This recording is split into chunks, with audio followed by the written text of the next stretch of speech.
통합진보당 내홍의 기운이 걷잡을 수 없이 커지고 있다. 지난 20일 이른바 구당권파는 강기갑 위원장이 대표로 있는 혁신비상대책위원회에 반발해 독자적인 당원 비상대책위를 출범시켰다. 이로써 한 정당에 2개의 비대위가 있는 사상 초유의 사태까지 벌어졌다. 허위와 날조로 가공된 진상조사보고서는 반드시 폐기되어야 합니다. 치욕과 누명을 벗고 당의 명예 회복을 이룰 수 있는 유일한 길입니다. 당원 비대위는 차기 당 지도부가 선출되는 6월까지 자체적인 진상조사를 벌이겠다는 계획이다. 그러나 기존 혁신 비대위 측은 당원 비대위가 당의 공식 기구가 아님을 거듭 강조하고 있다. 위치에 맞게 적절히 처신하셔야 합니다. 당의 지도부들이 당의 근간을 흔들고 분열시키는 해당 행위를 하지 않기를 바랍니다. 또한 혁신 비대위는 비례대표 후보 사퇴 기한을 21일로 못 박았지만 이석기, 김재현, 황선, 조윤숙 총 4명이 사퇴 거부 의사를 밝혀 과연 이들에 대한 출당 조치가 이루어질지 여부가 이번 사태의 핵심으로 떠올랐다.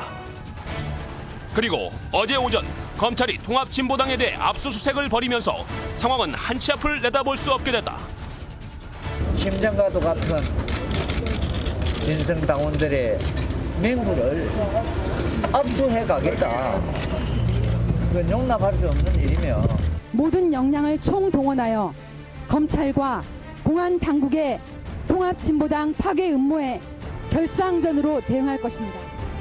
통합진보당은 정당 활동의 기본권 침해라며 강력 반발하고 있지만 이번 검찰의 압수수색이 통합진보당 내분 수습의 촉매제가 될지 분열의 기폭제가 될지 관심이 쏠리고 있다. 지난주에 이어 통합진보당 사태의 원인과 해법을 논해볼 이 자리에는 지난 4월 총선에서 통합진보당의 상임선거대책본부장을 지내면서 선거를 진두지휘했던 이혁 전 정책위 의장과 서울 관악을에서 이정희 전 대표를 이어 당선된 이상규 당선인이 그리고 진보진영의 대표논객 공양대 진중권 교수와 진보신당의 김종철 부대표와 함께 뜨거운 논쟁을 펼칩니다. 네, 백분 토론입니다. 조금 전 오늘 토론에 임해주신 네 분의 패널 소개가 됐습니다만 다시 한번 나와주셔서 감사하다는 말씀 드리겠습니다. 오늘 방청석에는 역시 22기 시민 논객 여러분 그리고 방청객 여러분들 함께 하셨습니다. 감사합니다. 또 시청자 여러분들께서도 인터넷 게시판을 통해서 참여하실 수 있는 기회 드리도록 하겠습니다. 본격적인 토론에 들어가기에 앞서서 고지 말씀을 드리도록 하겠습니다. 당원들 간의 언쟁이 자칫 계파 싸움으로 비칠 수 있다라는 통합진보당 내의 우려 때문에 오늘 토론은 구당권파 인사로 분류된 분들 그리고 진보 인사들과 함께 토론이 진행된다는 점을 밝혀드리도록 하겠습니다.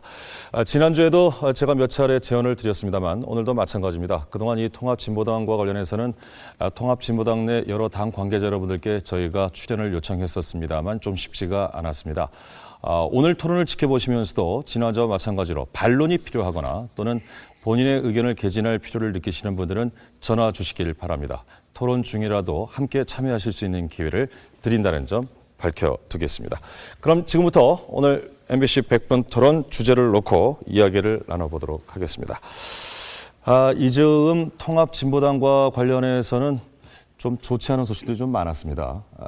이 비례대표 부정경선 논란이 있었고 또 중앙위에서 폭력 사태의 기사가 있었고요. 앞서도 나왔습니다만 이 당내에 혁신 비대위가 있는가 하면 당원 비대위. 한 당 아래에 2개 비대위가 있다는 기사까지 쏟아져 나왔습니다. 이런 영향일까요? 지난 총선 때 10.3%의 국민 지지를 받았던 통합진보당이 최근의 여론조사에서는 4%대로 추락했습니다. 먼저 이의엽 의장께 기회를 드리겠습니다. 여기까지 오게 된 원인 어떻게 진단하고 계신지요? 우선 원인을 말씀드리기 전에 국민 여러분께 그리고 시청자 여러분께 사과의 말씀부터 드려야 될 것 같습니다. 여러분께서 기대를 갖고 뜨겁게 지지를 해 주셨는데 기쁘고 즐거운 소식을 전해드리지 못하고 또 이렇게 걱정스럽고 눈살 찌푸리게 만드는 그런 소식을 가지고 이렇게 말씀을 드리게 돼서 송구하다는 말씀을 먼저 드리겠습니다. 또 더불어서 이제 그 당내 문제를 당 안에서 충분히 토론하고 저희들이 슬기롭게 해결을 했어야 되는데 이렇게 언론에 이제 공론화가 되고 이렇게 되는 것 자체를 당내 정치력의 사실 실종 혹은 뭐 미흡함이라는 측면에서 다시 한번 그 송구스럽게 생각한다는 말씀을 드립니다.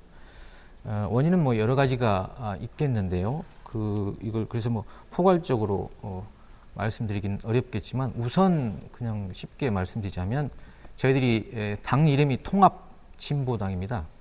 구민주노동당, 국민참여당, 신통합연대, 새통합연대 등이 이제 합쳐지게 됐는데 통합이라고 하는 것은 사실은 이제 서로에 대한 기대, 설레임, 애정, 신뢰로부터 시작하는 것인데 지난 5개월 특히 이제 선거를 거친 이후에 이런 신뢰와 애정, 기대의 관계가 실제로 이제 신뢰가 좀 금이 가고 상호 간의 그런 그 신뢰가 무너지는 것 이것이 가장 그 가슴 아픈 현실이고 또 오늘의 그 사태까지 점점 악화돼 가고 있는 원인이 아닌가 이렇게 생각합니다. 그 신뢰 원인, 그 신뢰가 파괴된 구체적인 원인을 한번 먼저 여쭤보고 갈 수 있을까요? 원인은 여러 가지 들 수 있겠는데요. 우선 그 아시다시피 이제 세 당의 그 뿌리나 그 역사 경험이 다릅니다. 예컨대 이제 딱 한 가지 그 제도적인 차이를 그 말씀드리면 예컨대 이제 유령당원 논란이 있습니다. 이게 어떤 차이냐면 과거에 그 국민참여당은 당원을 가입을 할 때 그 실명 인증 과정을 거쳐서 하게 돼 있었고요. 반면에 그 구민주노동당은 가령 인터넷 실명제를 저희 반대했듯이 여러 가지 불가피한 사정이 있을 경우에 자신의 신상 정보를 다 공개하기 어려운 분들이 계셔서 주민등록 그 번호를 실명 인증을 안 하고도 당원 가입이 가능했습니다. 이런 제도적 차이가 지금은 이제 그 당원 명부를 프로그램 통합을 해가지고 지금 실명 인증을 해야지만 그 가입이 되는 건데요. 이런 차이가 있었어요. 근데 이런 차이라고 하는 것이 서로 신뢰해서 보게 되면 그런 서로 다른 특성으로 이해할 수 있는데 이것이 가령 이제 뭐 신뢰가 깨지고 오해나 불신의 눈으로 보게 되면 이게 뭔가 좀 이상한 거 아니냐 이런 의혹이 생길 수 있다고 생각합니다. 이런 구체적인 원인에 대해서는 뭐 이제 예. 차차 이야기를 좀 나누기로 하고요. 이제 이상규 당선자께 질문 드리겠습니다. 뭐 앞서 제가 말씀드렸습니다만 지금 비대위가 2개가 됐습니다. 예. 그리고 혁신 비대위에 대해서는 인정하지 않겠다라는 것이 구당권파의 입장인 것으로 알고 있는데 이것이 결국 분당으로 가는 것 아닌가 이런 우려들도 있습니다. 어떻게 보십니까? 어쨌든 뭐 지금 현재 당 사태 상황에 대해서는 예. 굉장히 안타깝게 생각하고 또 책임 있는 그 당선자의 한 사람으로서도 국민 여러분께 뭐 죄인의 심정 이상 뭐 다른 말씀 드릴 게 사실 없습니다. 그래서 그 점에 대해서 먼저 그 저희들 좀 심정을 말씀을 드리고요. 혁신비대위가 처음에 이제 준비가 될 때 당원 당규상의 절차상 논란은 분명히 있었습니다. 그런데 그 논란을 차치하고 먼저 현재 그 당내에 벌어진 큰 불을 같이 힘을 합해서 꺼야 된다. 이런 차원에서 화합형 비대위가 될 것을 요구했고 또 강기갑 대표께서 그것을 이렇게 약속을 했었습니다. 그래서 집행위원장도 그런 인물로 처음에 내정을 했었고요. 저도 같이 이제 참여하는 걸로 얘기가 됐었죠. 강기갑 대표님 직접 만나서 이 과정이 있었습니다. 근데 이제 안타깝게도 강기갑 대표께서 직접 내정한 그 화합형 집행위원장이 하루 만에 번복이 돼서 참여할 수 없게 되었고요. 저 같은 경우도 이제 당시에 이제 비당권파로 불리는 분들의 몇 가지 요구사항이 있었는데 그것을 전부 다 수용해야만 같이 할 수 있다. 다시 말하면 당권파의 목소리를 이 안에서 내면 안 된다는 것을 선결 조건으로 이제 내세워서 하루 만에 이것이 다 이렇게 번복되면서 굉장히 좀 당황스러웠고 이 화합형 비대위로 가지 못한 점이 지금도 안타깝습니다. 그 결과 결국은 이제 당원들의 자발적인 노력, 당원들이 이런 사실과 진행 과정 자체도 잘 모르고 있기 때문에 이런 당원 참여 운동을 이끌어내기 위해서 결국 당원 비대위가 만들어진 거죠. 이 상황 자체를 좋은 거라고 얘기할 수는 없는 거고요. 하루빨리 이 그 2개의 비대위가 하나의 비대위로 되어가는 이런 그 통합의 원래 정신으로 되돌아가는 것이 필요하지 않을까 생각합니다. 예, 덧붙여서 하나만 더 질문을 드리겠습니다. 이 절차적 민주주의와 관련된 얘기가 지금 많이 나오고 있습니다. 예. 뭐 집행부와 뜻이 다른 당원들도 있을 것 같고요. 당 관계자도 있을 수 있습니다만 대부분은 그것을 그 집행부 안에서 참여를 하거나 어떤 형태로든 발언을 펼쳐서 해결하지 않습니까?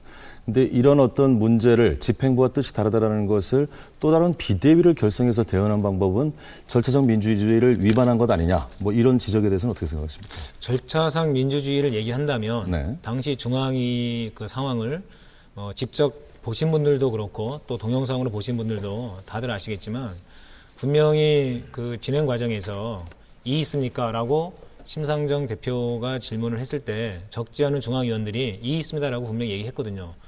패차를 들고 또는 목소리를 내서 분명히 얘기를 했었는데 그거를 만장일치라고 통과를 시켜버리지 않았습니까? 이게 보통 새누리당이 이제 국회에서 하던 그런 행태인데 그것이 재현되었다는 점에서 이거는 또 다른 형식의 이거 폭력 아니냐.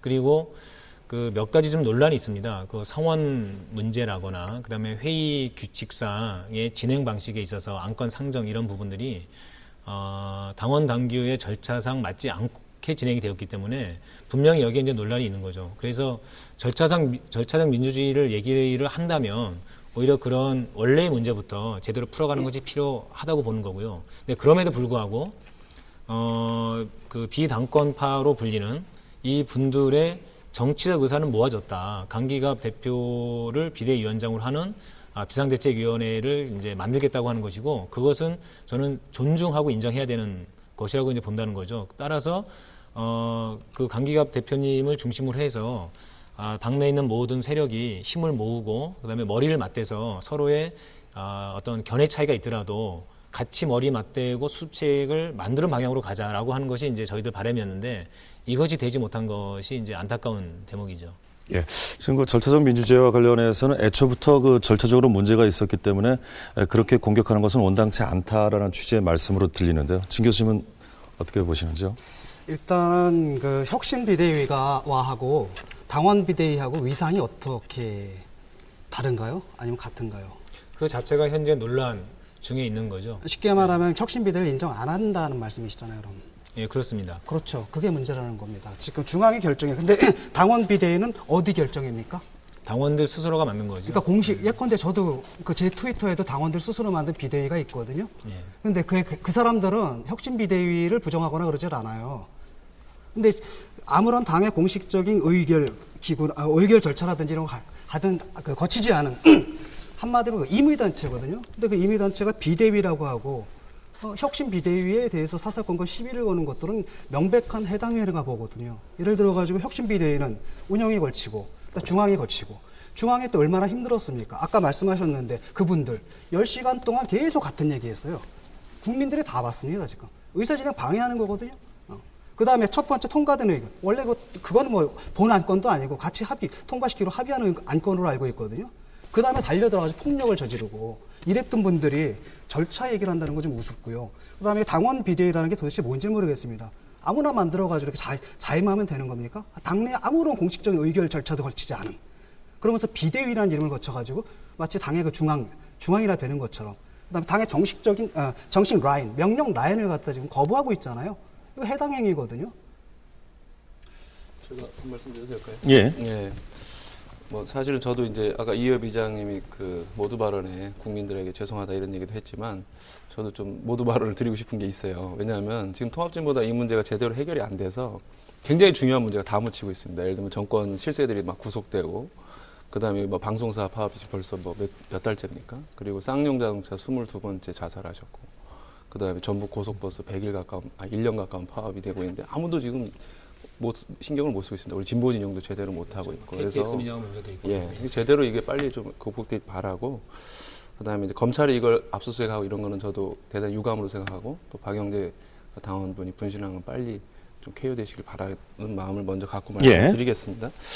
그 혁신 비대위에 대해서 인정하지 않는다는 것에 대해서는 제가 이해하고 있는 거하고 조금 다른 것 같습니다. 제가 듣기로는 혁신 비대위의 권위를 뭐 완전히 부정한 건 아닌데 그래도 좀 뭔가 문제가 있으니까 좀 이걸 제어해보자. 이런 식으로 저는 생각을 하고 있었거든요. 근데 만약 그게 아니라 방금처럼 말씀하신다면은, 야, 이거는 정말 사태가 심각할 수 있다라고 생각이 들어요. 왜냐하면 저도 그 중앙위원회를 그 생방송으로 계속 그 이제 밖에 있으면서 이제 보면서 했는데 심지어 그 심상정 그 당시 그 의장이 이 상태에서는 회의를 못 진행하니까 그러면 좀 자제해 주실까 해가지고 멈춰서 뭐 거의 2시간 가까이 있었는데도 구호를 멈추지를 않았잖아요.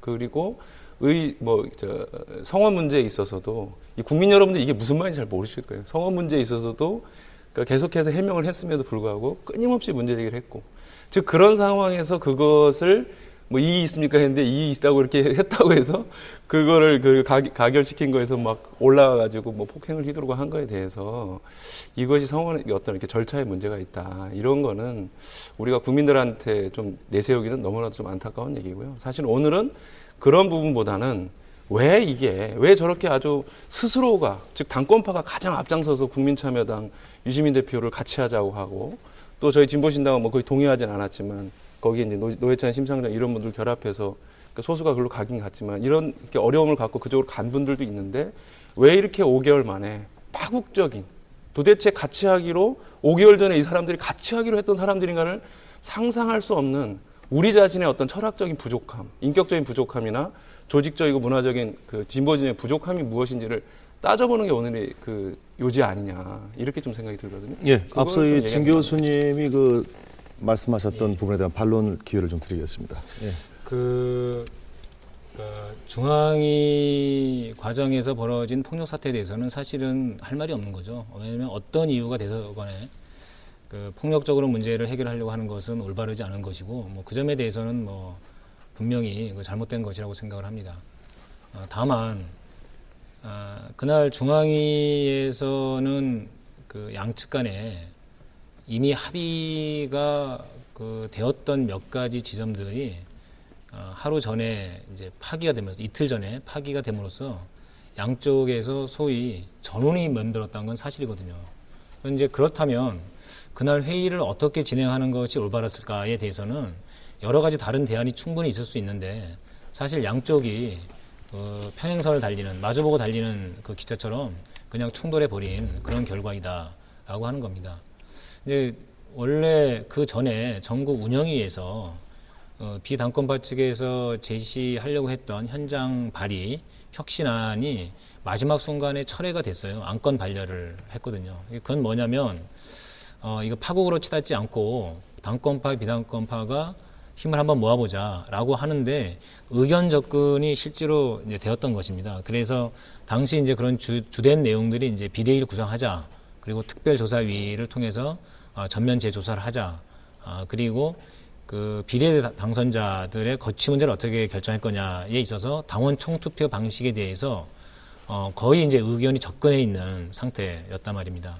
근데 이제 이런 것들이 그 합의가 거의 이제 도달했다가 깨져버리게 되면서 이제 극단으로 가는 것이 이제 불을 보듯 뻔한 그런 이제 상황이었다는 것이고요. 그래서 그 점에 대해서는 하여튼 이 과정 자체의 문제가 함께 있었다고 하는 점, 그러니까 우리가 당내 정치를 진행하는 데 있어서 합의와 어떤 통합의 원칙을 제대로 구현하지 못한 점은 분명히 있다라고 보는 것이고요. 예. 그 점에 대해서는 충분히 이제 받아들인다는 겁니다. 근데 이제 그다음 문제는 이런 겁니다. 지금 이제 그 진 교수님께서도 혁신 비대위에 관련해서 이분법적으로 지금 접근하거든요. 인정하냐 마느냐. 근데 지금 현재 당원들의 마음은 어떤 거냐면 당내 사태가 잘 수습돼서 진보의 원칙에 맞게 자성할 거 자성하고 혁신할 거 혁신하고 쇄신할 거 쇄신하자라고 하는 의견이 사실 대부분의 의견이라고 볼 수 있는 거거든요. 그런데 그걸 어떻게 확인하셨습니까? 대부분의 의견이라는 건? 그건 이제 어떤 절차를 통해서, 어떤 공식 절차를 통해서 그걸 확인하셨나요? 어떤 공식 절차가 아니라 여론조사가 있었나요? 그런 특별한 여론조사가 있었던 건 아니고요. 그거를 혁신 비대위에서도 이야기를 하고 있고, 또 다른 여러 기구에서도 똑같은 얘기 계속 다 나오고 있습니다. 우리가 이거는 제대로 혁신하고 새로운 방향으로 나가야 된다라고 하는 것은 이구동성으로 다 똑같이 나온다는 거죠. 혁신 비대위를 인정하지 않는, 그다음에 혁신 비대위와 아울러서 당원 비대위와 같이 했으면 좋겠다라는 것이 다수다라는 의견은 주관적 의견이세요. 지금 공식적으로 확인되지 않는, 정확하지 않게 지금 말씀하고 계시는데 혁신 비대위와 당원 비대위에 대한 태도에 상관없이 현재 진보당이 처해 있는 이런 위기에 대해서 우리가 당 스스로 자정하고, 그리고 잘못된 부분은 혁신하고, 그리고 국민들에게, 그리고 진보적 지지자들에게 새롭게 태어나는 모습을 보여야 된다라고 하는 부분은 다 똑같다라고 그렇죠. 하는 겁니다. 근데 그런데 그게 바로 거기서 예. 혁신 비대위와 그리고 당원 비대위의 관계된 문제는 당원들의 마음은 뭐냐면 혁신 비대위가 화합형 비대위로 다 같이 단결했으면 좋겠다라고 하는 것이 저는 보다 다수라고 생각을 하는 겁니다. 예. 그렇죠. 그러니까 그런데 혁신 비대위에 화합형으로 들어가려고 저도 노력을 했고 시도를 했음에도 불구하고 거부를 당한 상황이라고 하는 겁니다. 그러니까 그런 가운데서 그러면 이 당내 사태를 어떻게 풀어나갈 수 있을까? 의 고민 속에서 나온 것이다. 이 거고요. 제가 예, 드리죠. 그것은 이성규 당선인님의 주관적 견해라는 거죠. 그 다수라는 것 확인되지 않잖아요. 좀 전에 자기는 그렇게 생각한다고 말씀하셨죠. 그런 걸 근거로 갖고 오시면 안 될 것 같고 지금 운영이 거치고 중앙이 거쳐가지고 공식 라인이 있단 말이죠. 그런데 이 혁신 비대위 공식 라인을 인정하지 않고 아무런 공식 절차도 없고 자기들끼리 임의적으로 만든 그 사람들이 앉아가지고 다수 당원임을 지금 주장한단 말이죠. 근거도 없이. 그래서는 좀 안 된다는 말씀을 드리고 중앙이 봤거든요. 제가 다 지켜봤습니다. 어떤 일들이 벌어졌는지. 심상정 의원이 정말 인내심을 가지고 다 들어줬어요. 의견들. 그러니까 10시간도 넘게 걸리는 거죠. 계속. 얼마나 또 방해를 많이 했습니까? 조직적으로. 그 와중에서도 같은 의견이면 안 받겠습니다. 몇 번을 얘기했는데 같은 의견이면 안 받겠습니다 하면서도 같은 의견을 갖다 3번, 4번 계속 받아줬습니다. 이게 뭘 의미합니까? 그 다음에 당원 총투표 얘기하셨으면 상정하셔야죠. 중앙위는 계속 진행하면서. 그거 안 하셨잖아요. 처음부터 의도가 중앙위 무산시킬 의도가 너무나 분명했고 이정희 대표 그냥 떠나버리잖아요. 그 다음에 어떤 사태가 벌어졌습니까? 이제 그러신 분들이 지금 이제 와가지고 뭐 당원 다수가 어쩌고 저쩌고 그렇게 하시면 좀 굉장히 곤란하죠. 그 모든 국민들이 다 지켜봤습니다. 라이브로 지켜보고요. 정말 황당하죠, 정말. 요만한 학생들이 당 대표를 구타하는 세계 정당 사상 존재하지 않는 일. 그러면 당원 비대위에서는 그 사태에 대해서 공식적으로 사과할 의사가 있습니까? 저도 그 대목에 대해서는 여러 차례에 걸쳐서 의견을 당원 비대위라는 데에서 있고요. 공식적으로 사과할 의사가 있습니까? 예, 그거는 당원 비대위가 스스로 결정해야 될 문제인데 당원 비대위도 그 대목에 대해서는 결코 그렇게 지금 이야기하는 것처럼 이분법적으로 바라보지 않습니다. 즉 우리가 잘했다 이렇게 바라보지 않습니다. 그 폭력 사태에 대해서는 분명히 유감을 표명했습니다. 어떻게 표명했죠? 예컨대 이석기 당선인 하니까 뭐라고 얘기를 했습니까? 그분이 뭐라고 얘기를 했습니까? 그건 지금 뭐 당원 당원 비대위랑 상관없다 하더라도 예컨대 당원 비대위에서 어떤 사과를 냈죠? 내가 신문에서 못 봤거든요. 아니요. 어떤 지금 공식 성명서를 냈습니까? 아니 사과 지금 성명을? 그 논란이 아니 공식적으로 사과 성명을 냈습니까? 아니요. 잠깐만요. 지금 우리가 그 토론을 하고 있는 것이 그 뭐 중앙회 적법성 지금 얘기하고 있는 것이 아니잖아요. 원래 얘기가 나왔던 게 가령 그 혁신 비대위가 있고 당원 비대위가 있는데 상호 뭐 위상이 관계가 어떤 거냐 이런 것이 이제 얘기의 시작이었잖아요. 근데 자꾸 이제 뭐 절차상 적법성 뭐 논란이나 하자가 있느냐 없느냐를 얘기하다가 이게 12일, 5월 10일 이제 중앙이 뭐 이제 폭력 사태까지 가게 된 건데요. 그래서 일단 저는 말씀드리고 싶은 것이 지금 그 몇 가지는 하자나 이런 게 있음에도 불구하고 사실은 국면이 어제 이제 그 검찰의 그 탄압으로 해서 완벽하게 전혀 다른 성격으로 지금 바뀌어 버렸습니다. 오늘 아침에 이제 오병윤 당선자가 그 라디오 인터뷰에서 얘기를 하셨다시피 지금 우리는 뭐 이제 뭐 이거냐 저거냐에 관계없이 전면적인 탄압의 직면에 있어서 이견이나 논란 그런 차이에도 불구하고 모두가 사실은 한마음 한뜻으로 당을 지키기 위해서 이제 함께 이제 손을 잡아야 될 이런 그 국면에 있습니다. 따라서 이런 것들은 뭐 위상이나 이런 것들이 크게 지금 논란이 안 된다는 점을 말씀드리고 싶습니다. 그거는 좀 다른 문제죠. 거기에 대해서 예컨대 모든 사람들이 당원들이 합심해서 거기에 대응하자는데 반대할 사람은 없고요. 좀 전에 그 논점은 뭐였냐면 혁신비대위를 인정하지 않는다고 하셨거든요. 그 부분에 대한 지금 얘기를 하고 있는 겁니다. 저도 좀 말씀드릴게요. 그것은 저 김정철 부대표께 드리죠. 근데 이제 문제는 뭐냐면 지금 그러니까 이제 신 교수님 말씀하신 대로 그 혁신비대위나 당원비대위가 이제 검찰 탄압 국면 때문에 아무것도 중요한 게 아닌 게 돼버렸다고 하더라도 국민들이 그거를 그래 이제 좀 검찰이 탄압하니까 똘똘 뭉쳐서 한번 잘 해결해봐라 이렇게 보는 국민들은 없을 거고 진보 진영도 마찬가지 아닙니까? 왜 저들이 저렇게 죽기 살기로 싸웠고 그리고 지금 검찰 탄압 국면 지나가면 뭔가 해결이 돼야 되는데 뭐를 해결해야 이것이 넘어갈 수 있느냐 이런 싸움이 다시 일어나지 않고 진보 진영에서 그리고 이것이 뭐 통합진보당이 출범하면서 5개월 만에 무슨 차이로 일어난 게 아니에요. 사실은 우리 오늘 모여 있는 이 사람들이 다 민주노동당 출신입니다. 민주노동당 같은 당의 당원들이었지만 두 분은 민노당에 남아 계셨고 저희는 진보신당 두 분 나왔고 뭐 지금 당장 안 계시지만은 그때도 똑같은 이유였어요. 이 패권의 문제 그리고 북에 대한 이견의 문제도 있었지만은 이 패권 때문에 서로 갈등하고 그리고 이게 뭐 부정선거로 벌어지고 위장 전입, 당비대나 그런데 제가 여기 오기 전에 이 문제가 얼마나 해결되는가를 보기 위해서 그걸 쭉 봤어요. 근데 무슨 제가 뒷조사를 한 게 아니라 통합진보당 당원 게시판에 올라온 그 비례대표 선거 이전에서도요. 어떤 지역에서 막 선거 벌어지는데 뭐 한 집에 살지도 않는 당원이 5-6명이라는 게 나중에 밝혀지고 근데 그 5-6명은 왜 여기 살고 있는지에 대해서 스스로 해명이 없고 근데 또 그게 공교롭게도 당권파가 잡고 있는 지역이에요. 그래서 제가 생각이 드는 것은 이 진보 진영의 고질병인 이 목적이 정해지면은 수단과 방법이 배제되는 이러한 관행이 어디서부터 연이됐고 앞으로는 어떻게 극복해야 되는 얘기가 핵심은 좀 돌아갔으면 좋겠고. 근데 그 말씀은 우선 그 팩트, 이제 사실관계를 명확히 한 데 기초해서 해야 되는 것이지 가령 특정한 사실을 가지고 어떤 단정을 내리기 위해서 토론을 하게 되면 왜냐하면 사실관계가 확인이 돼야 되잖아요. 확인을 다 한 겁니다. 예? 확인을 다 한 겁니다. 아니. 지금 그렇게 얘기하시면 안 되죠. 저희 거기 같이 있으면서 오죽하면 왜 아니, 나왔겠습니까? 그게 2002년에 이 띠두르고 지하철에서 공익한테 쫓겨다니면서 만든 당에서 나왔을 때는 이유가 있는 거지.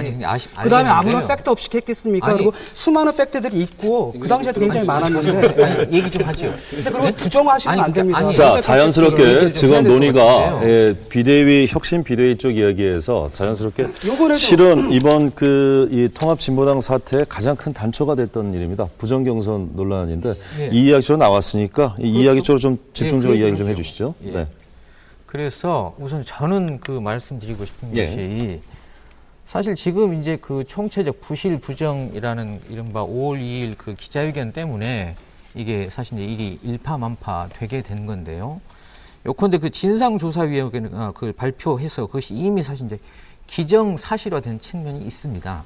그건 어쨌든 저희 당이 구성한 진상조사위원회에서 한 거기 때문에 그렇긴 하지만 거기서 이제 발견되는 바 물론 이제 조사 기간도 제한이 있었고 조사위원들의 권한도 제한적이었겠지만 이른바 실체적 진실에 대한 그 논란 이런 것들이 여전히 있어서 지금 이제 그 특별위원회를 구성해가지고 전면적인 재조사를 하기로 한 거거든요. 이게 그래서 저희들이 이것 자체를 전면적으로 다 부정한다가 아니고 실체적 진실이 무엇인가를 가지고 일단 이걸 판단해야 됩니다. 예컨대 부정이라고 했을 때 총체적 부정이라고 그러면 과연 부정의 주체가 누구인가 안 나와 있습니다. 주어가 없어요.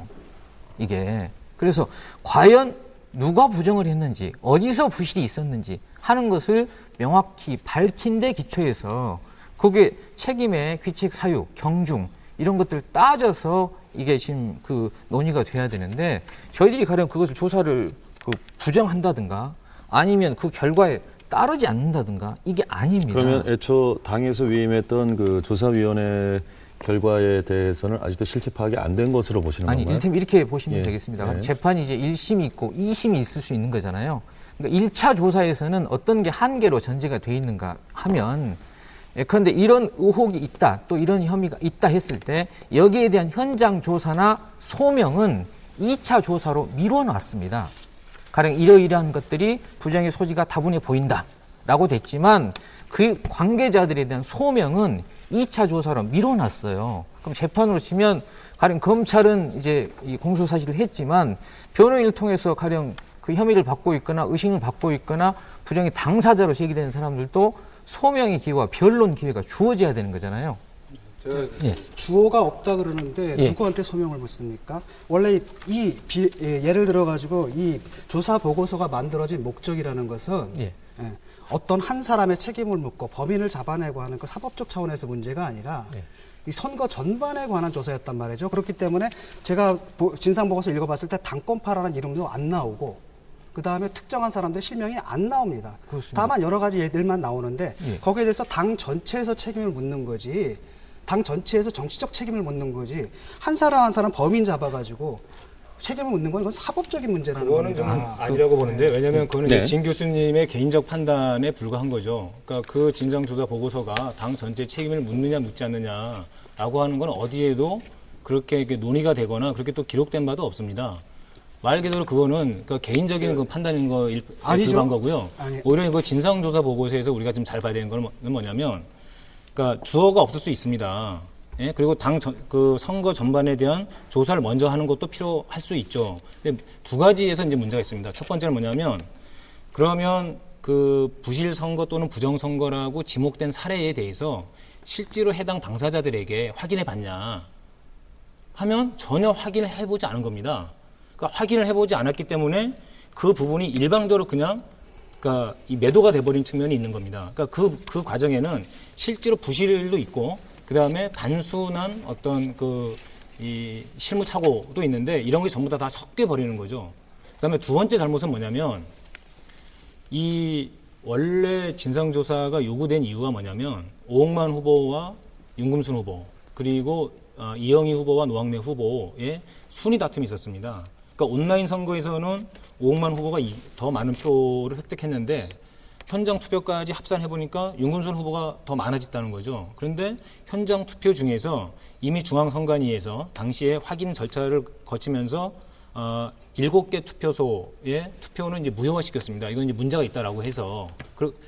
그런데 이제 양측에서 현장 투표를 더 무효화시켜야 된다, 아니다, 이거는 유효한 것이다라고 하는 다툼이 있었고, 이 다툼 문제가 중앙선관위의 유권 해석과 그다음에 당 대표단의 합의에 의해서 당시에 최종 결정이 되었던 겁니다. 그런데 이렇게 되었다면 더 진상조사를 해야 될 이유는 이 순위 다툼에 대한 해명을 해야 되는 거였거든요. 근데 당 선거의 전체를 놓고 조사를 한다고 하더라도 특히 문제가 제기됐던 것은 반드시 밝혀졌어야 되는데, 이것은 전혀 이야기가 없습니다. 따라서 이런 부분은 온당하지 않다라고 하는 거죠. 예, 김종철 부대표께 되죠. 그러니까 제가 드리고 싶은 말씀이 그거예요. 그 진상조사 보고서를 보면은 이정희 대표가 계속 반박을 했듯이 그 잘못 조사하거나 잘 이해하지 못하고 조사한 게 있습니다. 그리고 그 어떤 이렇게 당권파에 대해서 의심을 가지고 한 게 있습니다. 그리고 그 진상조사 보고서에 근거해서 막 이제 이렇게 총체적으로 사퇴하자. 근데 그게 당권파에 대한 공격으로 막 비춰지는 측면이 있습니다. 그런데 그 안에서 계셔서 보시면은 잘 모르시겠지만 밖에서 보면은 좀 보이는 게 있어요. 이게 뭐냐면 왜 이 나머지 총 비당권파가 무슨 억하심정으로 당권파에 대해서 공동의 책임을 계속 물으려고 하는지에 대해서 정치적으로 해석을 잘 할 필요가 있다는 겁니다. 이게 무슨 당권파가 당을 장악하고 있는데 그동안 뭐 이렇게 좀 삐져가지고 우리 연합해가지고 먼저 한번 따내보자. 여기 그 2번, 3번 이석기, 김재현 사퇴시키면 그 다음에 우리한테 뭐 오지 않겠냐. 이 정도로 생각을 한 거라고 생각하시면 완전 오산이고요. 제가 이 말씀을 왜 드리냐면은 저는 비례대표 진상조사 보고서 드러나기 전에도 그 통합진보당 당 게시판 가서 그 예를 들면 서울에 이제 뭐 강북구에 있는 모 지역 그리고 이제 구리 지역 그다음에 또 그 근방에 뭐 하남이나 이런 지역을 쭉 보면서 거기서 이번 이 비례대표 경선보다 훨씬 더 심각한 문제들이 소위 말해서 예를 들면 국민참여당 당원 계열이나 새진보통합연대 즉 진보신당 탈당파 당원들 사이에서 제기되고 있는 걸 봤어요. 근데 그 양상은 정말 너무나 심각합니다. 그 관련자분 한 분이 이상규 그 의원님 그 당선자님 저하고 같이 활동했던 분이에요. 예를 들면 여론조사를 한단 말입니다. 근데 당권파 분이에요. 그 지역에서. 여론조사로 조사를 해야 되는데 이상규 후보 선거운동을 했던 분이 나의 경력은 한명숙 후보 단일화 선거기획위원이다라고 쓰겠다는 거예요. 그리고 그거를 당권파가 장악하고 있는 선관위원이 상대방 새진보통합연대 후보가 동의하지도 않는데 여론조사를 돌리고 있었습니다. 그래서 그 여론조사 갭이 줄었고 당권파의 그 당원들은 많았으니까 그걸로 역전을 해버린 거죠.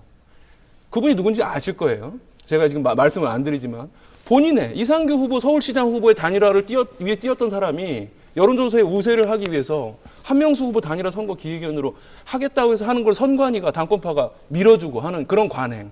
그다음에 아까 말했지만 구리 지역 같은 경우에는 보도도 됐어요.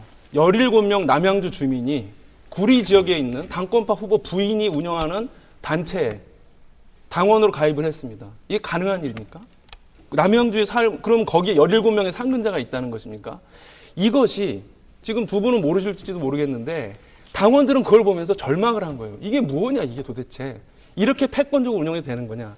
그런데 그런 과정에서 피해를 받은 사람들이 이번에 비례대표 경선에 그런 문제가 나오니까 이거는 총체적으로 같이 책임지자라고 얘기를 하는데 당권파는 이게 당선된 사람이 있으니까 상대적으로 많으니까 왜 우리가 책임져야 되냐 이렇게 나오는 거죠. 그럼 그거에 대해서 정치적으로 해석해야 되는 거 아닙니까? 이렇게 하여튼 뭐 이 진보당 내부 상황에 대해서 이렇게 소상하게 말씀도 해주시고 또 이렇게 보니까 관심도 많은 것 같아서 이게 당 게시판에서 제가 다 본 거예요. 통합진보당 게시판에서.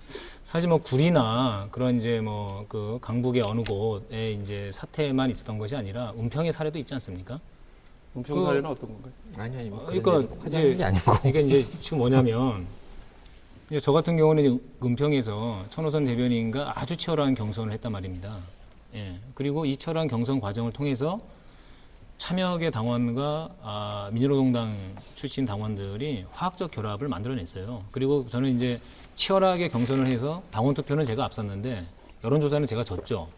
예, 합산해서 천호선 대변인이 이겼습니다. 저는 흔쾌히 결과 승복하고 그리고 천호선 후보의 그 선대 본부장으로서 그 이후 과정을 쭉 진행을 했습니다. 그러면서 이제 내부가 이제 이 화합하는 이런 과정을 이제 쭉 만들어 가는 거거든요. 그러니까 사실 지금 얘기한 것처럼 그게 좀 반성적으로 바라봐야 할 그런 사태도 없었던 건 아니다. 그렇지만 그것이 또 전부도 아니다.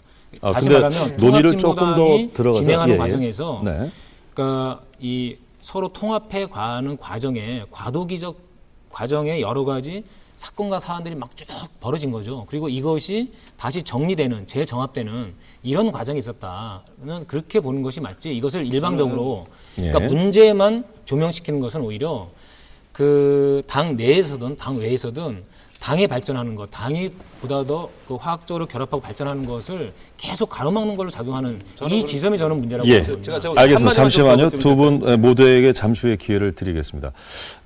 뜨거운 열기로 토론에 응해 주셔서 감사드리고요. 근데 문제는 지금 그 이상규 당선인께서는 그런 취지의 말씀을 해주셨어요. 여러 가지 정황 증거상 또는 그 조사위원회에서 나온 발표 자료도 있습니다만 이러한 것들이 있음에도 당사자 확인 절차가 없었기 때문에 이것을 실체로 인정할 수 없다. 그런 입장이신 거죠? 그렇죠? 예. 그런 입장이시고 지금 진중권 교수나 김종철 부대표께서는 그 정황 증거가 생각외로 심각한데 이것에 대해서 책임을 져야 하고 이미 밝혀진 것인데 왜 그것에 대해서 심각성을 모르고 책임을 지려고 하지 않느냐 이런 입장이신 것 같습니다.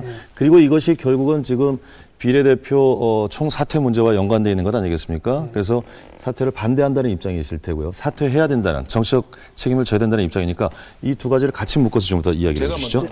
일단 진 교수님께 먼저 드리고 드리겠습니다. 예. 화학적 결합을 하기 위해서는 이런 문제들을 해결해야 됩니다. 이거 해결하지 않고 어떻게 화학적 결합을 하겠어요? 그렇죠. 그렇죠? 예, 해결해야죠. 그렇기 예. 때문에 문제를 제기하는 것 자체를 억누르지 마십시오. 여태까지 그래 왔지 않습니까? 그러니까 문제가 골마서 이렇게 크게 터지는 거거든요. 그러니까 그런 자, 식으로 일방적으로 얘기해서는 안 된다는 겁니다. 일방적으로 얘기하는 게 문제를 아니라 억누르고 그것이 더 골마봤다라고 하는 것 자체도 또 다른 선입견입니다. 아니죠. 객관적 사건을 보세요. 몇 번째입니까? 이거 벌써 지금 당이 지금 아까 쪼개질 김종철 부대표가 얘기한 그 유장 전입의 대표적인 사례가 사실 있죠. 그것도 사실 이제 김종철 부대표가 활동했던 용산에서 벌어진 일이 아닙니까? 그죠? 제가 한번 그런 일이 있었죠. 예, 직접 당했죠. 10년이 넘어도 똑같은 겁니다. 그러니까 근데 그게 더 나빠졌어요. 어떻게 보면. 어떻게 보면 더 그거는 나빠졌는데. 지금 당권파 쪽에서 그 행했던 일이 아니지 않습니까? 그 얘기는 좀 이따 설명드릴게요. 잠깐 제가 지금 발언권을 좀 갖고 있는데요. 예. 아까 그 말씀을 조금 더 분명하게 얘기하고 싶어요. 예를 들어가지고 진상보고서에 당권파라는 표현은 등장하지 않거든요. 그 다음에 아까 사람 주어를 갖다 했다면 그때는 당시 명예훼손 얘기 나왔을 겁니다. 이번에 진상보고서 나왔을 때 뭐라 그랬습니까? 당원들의 명예를 훼손했다는데 어느 당원이 명예훼손됐는지 이름 찾는데 하나도 없어요. 이름까지 넣어봤어요. 당연히 나오죠. 그런 얘기가. 그리고 부정은 아마 다른 편에서도 덜어덜어 했을 겁니다. 왜냐하면 당시에도 저쪽에서 그러니까 우리도 이러자 이런 걸 제가 또 본 적이 있단 말이죠.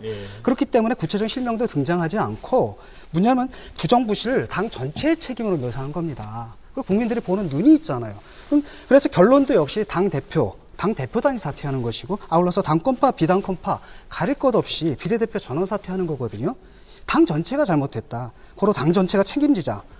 유시민 씨 같은 경우에는 넘겨받게 되잖아요. 그런 오해를 피하기 위해서 자기가 자리를 내놨습니다. 이런 진정성까지 보여줬는데 이상하게 발끈하는 사람들이 있다는 거예요. 그게 문제의 핵심이고 제가 볼 때는 당권파라는 분들이 거기서 판단을 굉장히 잘못한 겁니다. 정치적 판단을. 그러니까 지금 일이 이렇게 꼬여버린 거죠. 그때 처음으로 등장한 게 바로 왜 그러는가 도대체 누구를 보호하기 위해서 이러는가. 그때 등장한 이름이 이석기하고 김재현이에요. 그래서 알려진 거거든요. 그러니까 오해를 한 겁니다. 이게 보고서 자체의 의미를. 네. 그러니까 이게 과정에 이제 이런 게 있었습니다. 그러니까 그 5월 2일 날 발표하기 전에 사실 대표단 사이에서 그 보고서는 한 번도 그 제출되지 않았고 다만 구두로 이제 보고가 계속 이제 되었다고 하는데 이 논의 과정에서 그러니까 실제로 심각하다라고 하는 이제 문제의식이 그 안에 있었고 그랬을 때 당시 주택에 얘기된 거는 이정희 대표 혼자에게 사퇴하라고 하는 거였습니다. 예, 당시에는 공동으로 우리가 다 같이 책임져야 된다라고 하는 것이 아니라 그 5월 2일 발표하기 전에 당 대표단에서 주되게 논의된 거는 조사를 해보니 총체적 부실이다. 그러면은 이거 책임져야 되는 것이 아니냐. 그럼 대표단이 책임져야 된다가 아니라 이정희 대표 당신이 책임져라. 라고 하는 것으로 일관되게 진행이 됐습니다. 심지어는 5월 2일 발표가 된 이후에 비대위 논의가 될 때 최초로 비대위를 어떻게 구성할 것인가에 있어서 조준호 대표가 비대위원장 이런 논의까지가 되었다고 하는 겁니다. 이건 굉장히 사실은 이 과정이 황당할 뿐만 아니라 그러니까 정치적 도의나 인간적 의리마저 전혀 배제된 그러니까 이런 과정으로 처음부터 이게 진행이 됐다고 하는 거거든요. 근데 그럼에도 불구하고 네. 지금 이제 그 이야기가 된 그러니까 전체를 봐야 된다. 그리고 국민의 시각을 봐야 된다. 그리고 정책 책임을 져야 된다라고 하는 부분은 저는 동의합니다. 그리고 그렇기 때문에 그 이제 비례 이 거취 문제에 관련해서도 저는 이거는 오히려 탄력적으로 그리고 정치적으로 바라봐야 할 문제다라고 보고 있는 겁니다. 예. 제 의견 좀 드리겠습니다. 저는 그러니까 당내에서 이정희 대표를 비대위원회에서 뭐 배제한다거나 어쨌든 당권파 의도적으로 배제하고 비대위에서 배제하는 게 아니라 여하튼 그러니까 사퇴를 혼자만 해라 이렇게 네, 전반적으로 당권파를 포위하는 이런 문제에 대해서는 제가 소위 지금 그 통합진보당의 비당권파 분들 내부에서도 문제가 있다는 걸 알기 때문에 그에 대해서는 제가 옹호하고자 하는 생각은 없습니다. 그런데 하나 드리고 싶은 얘기는 뭐냐면은 이 전체적으로 지금 국민들이 볼 때도 좀 이건 너무 심각하다. 그리고 진보 진영에서 볼 때도 너무 심각하게 어떻게 이럴 수가 있냐라고 하는 이런 흐름의 맥락이 있어요. 그게 뭐냐면은 제가 이제 그 용산에서 있을 때 그 이제 뭐 이렇게 지금은 비당권파지만 그 당시에 이제 갈등 중에 예를 들면 위당전임이나 당비 대납이 있었단 말입니다. 한 집에 5명이 막 살고 있고 실제 살지도 않는데 원룸인데 그런데 제가 의문 나는 건 그거였어요. 이 집에 사는 걸로 하자라고 하는 당원이 그런 제안을 받았다고 한다면 그 대학생 당원인데 이건 룰 위반이잖아요. 이건 불공정한 거잖아요. 이런 거에 대해서 없다는 거예요. 그런 거에 대해서 내부적으로 우리 이렇게 해서는 안 된다라고 하는 게 없어요. 그리고 자정을 얘기하는 겁니다. 그런데 10년이 지났고 그런 문제가 그 당시에는 저는 이렇게 그분들하고 같이 잘 해소했습니다. 그리고 그분들 많이 혁신했다고 봅니다. 그런데 그분들 지금 현재 비당권파죠. 그런데 이번에 보면은 제가 똑같은 얘기를 그 서울 모 지역에 있는 그 낙선한 그 분한테 당내 경선에 낙선한 분한테 들었어요. 한 집에 5-6명이 산다고 하는데 가보니까 사람이 살지 않고 있더라. 게다가 그 상대 후보는 자기들이 볼 수 없는 미투표자 명단을 다 갖고서 전화를 하고 있더라. 이렇게 하는 거. 이걸 보면서 이 사람이 뭐라고 그러냐면 내가 이 진보 정당을 해야 되는지 인간에 대한 환멸이 들었다라고 표현을 합니다. 그러면 이건 제가 이게 뼈저리게 공감되는 대목이에요. 왜 10년 동안 이렇게 돼야 되고 그다음에 최근에 중앙위원회에서 자기 의견하고 다르다고 해서 분노를 넘어서 폭력까지 행사하는 것까지 볼 때 제가 볼 때 이런 게 있는 겁니다. 지금 현재 한국의 당권파로 대표되는 운동 진영이 어떤 목표를 정하면 그것을 수행하는 그 내부 조직원들이 수단이나 방법은 부차시하는 경향이 굉장히 오래 쌓여왔다라고 하는 것입니다. 그것을 인정하지 않으면 지금은 봉합은 될 수 있어도 앞으로 현재 당권파든 아니면 그러한 경향을 공유하고 있는 사람들과 집단 내에서 어떤 경쟁을 할 때 룰이라든가 이런 게 지켜질 가능성이 별로 없습니다. 예. 그 대목은 저는 아주 중요한 지역이라고 좀 생각을 합니다. 네. 그리고 결국 이게 이제 진보 운동, 진보 정치를 우리가 어떻게 할 것인가에 관한 아주 이제 기조 문제를 이제 좀 말씀을 하시는 거고, 저는 뭐 그 지적에 대해서 뭐 아주 고맙게 생각을 합니다. 실제로 뭐 제가 통합 이후에 그 참여계에 있는 분들하고 특히 제가 이제 은평에 있었기 때문에 천호선 대변인을 비롯해서 그쪽 분들하고 이제 여러 차례 이제 뭐 그 이야기를 하는 중에 그런 하소연을 사실 많이 들었습니다. 예. 그러니까 그 당권파로 지칭되는 분들이 때로는 이렇게 막 벽처럼 느껴진다라고 하는 말도 뭐 실제 있었고요. 물론 이제 거기에는 오해도 있고 뭐 이제 문화의 차이도 있지만 그러한 감정을 느낀 것의 실체는 분명하기 때문에 저는 이제 지금 김정철 부대변이 부대표께서 이야기한 그런 심정을 좀 이해를 해야 된다라고 하는 부분에 관련해서는 예. 저는 좀 깊이 있게 좀 받아들이는 것이 필요하다고 생각을 하고요. 예. 그런데 다만 여기에는 그러니까 실제로 그러니까 문화의 차이 내지는 그러니까 사실에 그러니까 뭐 그 전체는 아니겠지만 일련의 오해도 같이 있습니다. 그래서 이런 거 저는 같이 풀어져 나가는 것이 필요하다고 보는데 그러니까 그런 점에서 저는 이제 그런 아쉬움이 있는 거예요. 지난번 경선 때도 당내 경선 때도 일부적 과열된 거 사실입니다. 그래서 아주 치열했어요. 근데 은평도 물론 치열했지만 치열한 가운데서도 그러니까 정도를 지키면서 한 서로 간에 그러니까 이런 것도 있다라고 하는 겁니다. 그리고 그러면서 당내에 이런 것을 이렇게 더 발전시키고 이런 모델이 더 확산되도록 하는 그런 그 긍정적인 예. 효과, 그러니까 이런 것도 이제 충분히 가능한 그것을 만들어 나가는 그런 과정이었다라고 하는 거죠. 알겠습니다. 진 교수님께 드리죠. 깨끗한 옷에 이제 똥물이 튀었거든요. 그러면 그 옷은 그냥 똥물 튄 겁니다. 그러니까 똥물을 벗겨낼 생각을 해야지. 이거 뭐 가만히 있으면 이게 저절로 똥물이 사라지거나 그러진 않거든요. 옷을 벗어야죠. 자, 예. 예, 옷을 벗어야죠. 문제는 뭐냐면 자꾸 이렇게 문화의 차이라고 하는데 문화의 차이 충분히 이해할 수 있습니다. 뭐 유령 당원으로 여겨질 수 있겠죠. 근데 문제는 뭐냐면 그렇게 유령 당원으로 여겨지는 사람이 투표에 동원될 경우에 이건 굉장히 큰 문제가 된단 말이죠. 지금 드러난 사건, 아까 보니까 뭐 날조니 조작이니 그러거든요, 보고서가. 근데 제가 볼 때, 객관적으로 볼 때, 그리고 또 제가 경험한 것들도 있고, 나온 것들도 있고, 증언들을 보게 되면 총체적인 부정과 부실이 있었던 건 사실입니다. 나온 증언만 보세요. 금속노조 쌍용차 지부 김울래 씨. 통진당에서 벌어진 대리투표는 과거 민주노동당 시절부터 관행처럼 존재했다. 투표를 안 했던데 누구누구를 찍으라고 한다든가 아니면 아예 대신 투표해 줄 테니까 휴대전화 문자 메시지로 받은 온라인 투표 인증번호를 알려달라고 했다. 이번에도 그랬다. 나는 거부했지만 다른 사람들은 했다. 나옵니다. 한 청년당원, 청년 비례대표 선거기간 김 당선자와 학생운동을 같이 했던 친구로부터 주민등록번호를 불러달라는 전화를 받은 적이 있다. 이거 지금 인터넷에 다 올라온 겁니다. 민노당 청소년위원회 출신인 이계덕 씨도 청년 비례 선출위원회에서 자원봉사자로 일하던 후배가 선거인단 등록 현황을 실시간으로 알고 있었다. 어떻게 알고 있었을까 이거? 다른 후보 측은 몰랐었는데. 그렇죠. 그 다음에 또 성북감 얘기는 아까 됐고 현대자동차 노조 전주지부죠. 이게 뭡니까 지금? 20명이 지금 연명으로 지금 성명 냈거든요. 뭡니까? 노트북 들고 다니면서 노트북 대기를 한 거예요. 네. 그리고 한겨레에서 물증 나왔죠. 물증 딱 제시했거든요. 자, 지금 나온 증거만 해도 그냥 일반 투표에서도 한두 건 나오면 벌써 우린 전면적인 부정을 의심하기 시작합니다. 지금 몇 건입니까? 수없이 많은 건 나오고. 조준호 대표가 또 추가 폭로했잖아요. 주민등록번호가 앞자리가 0000으로 돼 있는 그런 번호가 있거든요. 예. 이게 무슨 뭐 제문 씁니까? 유세차 뭐년 뭐월 뭐일에 태어난 사람. 이렇게 얘기하시죠. 그 다음에 휴대전화도 뭐 010-0000 이런 사례라든지 현장 그러니까 전체적으로 무효표가 현장 투표에서 24.3%거든요. 이건 이게 제대로 된 선거라고 할 수가 없는 겁니다. 진 교수님. 네, 그리고 잠깐만요. 또 하나 들은 건 뭐냐면 이런 경우도 있었다고 들었어요. 그 비례대표 선거 때인데 선거 관리인 서명이 예컨대 이제 리스트가 있을 거 아닙니까? 그래서 강에서 쭉 해가지고 임 씨까지는 A라는 사람이 서명했고, 그 다음에 임 씨에서 황 씨까지 마지막까지는 B라는 분이 서명했는데, 이분들이 근무 교대를 했다고 한 다음에 할렐루야 아주 놀라운 겁니다. 사람들이 다 투표를 했는데 투표한 순서가 가나다 순위에 딱. 예. 이걸 우연이라고 할 수 있냐라는 거예요. 아니 그러니까요. 이런 일들이 벌어졌거든요. 근데 해명의 수준이라는 건 뭐 전화했대죠. 전화해가지고 알아봤대죠. 확인했다고 합니다. 그랬더니 뭐 노모가 잘못 대답했다. 나는 귀찮아서 안 했다고 했다.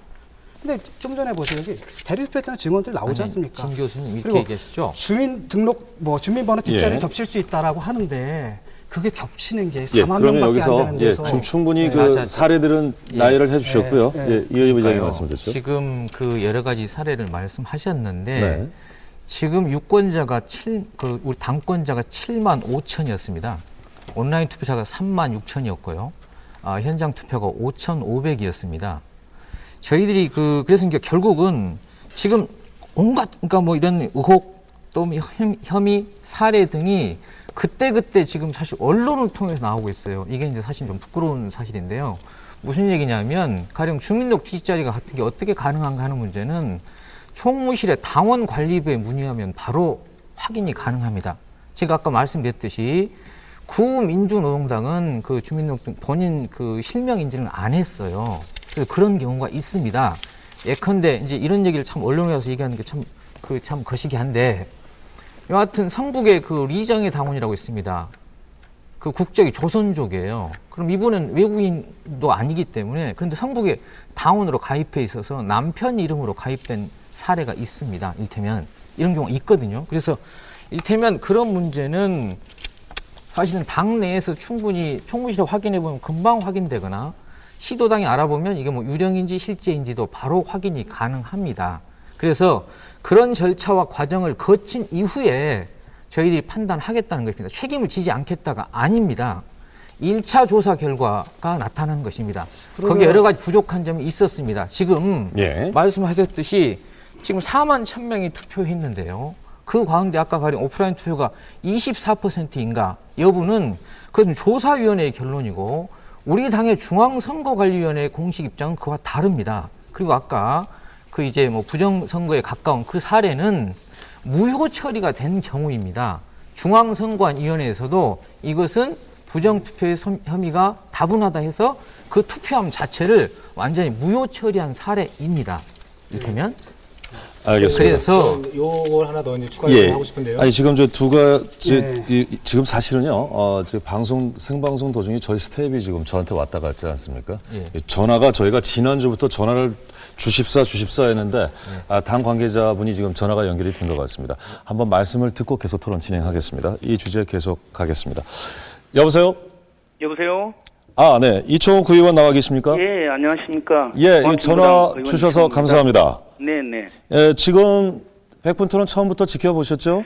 네네. 예, 저희가 지금 그 논의를 진행하면서 지금 가장 뜨겁게 달궈지고 있는 것이 이 부실이냐 부정이냐, 아니면 이것을 정치적 책임을 져야 하는 것이냐, 아니면 좀 더 지켜봐야 되는 것이냐, 또는 더 진상조사가 필요한 것이냐, 뭐 이런 이야기를 좀 나누고 있었습니다. 네네. 예, 전화 주셨을 때는 뭐 이유가 있으셨는데 먼저 말씀부터 좀 청해 듣겠습니다. 네네. 질문 전에 먼저 한 말씀 드리면요. 예.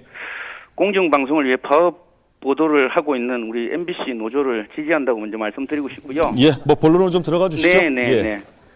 그 지금 제가 보고 있으면 통합진보당하고 우리 MBC하고 너무 비슷한 것 같아요. 국민들은 그만두라고 이야기를 하고 사퇴를 하라고 이야기를 하고 있는데, 또 우리 비례대표, 경쟁 비례대표로 계신 분들도 그대로 계시고, 또 MBC 또 사장님도 또 길거리를 좀 헤매고 계시죠. 그래서 좀 안타까운 게 뭐냐면, 제가 우리 두 분께 좀 여쭤보고 싶은 게, 이어이업 정책위 의장님하고 이상규 당선인한테 여쭤보고 싶은 게, 계속 부실, 그러니까 부실은 있어도 부정은 없다, 이런 말씀을 좀 많이 하시고 계시는데. 그런 게 아닌데요? 네, 아니, 그러니까 이제까지 쭉 해왔던 걸로 보시면 말입니다. 그러니까 그런 진상조사 보고서에 대해서 그런 말씀들을 많이 하셨는데, 근데 지난번 2012년 5월 14일 YTN 김갑수의 출발 새 아침에 우리 김성교 선관위원장님께서 나가셔가지고 말씀하신 게 계세요.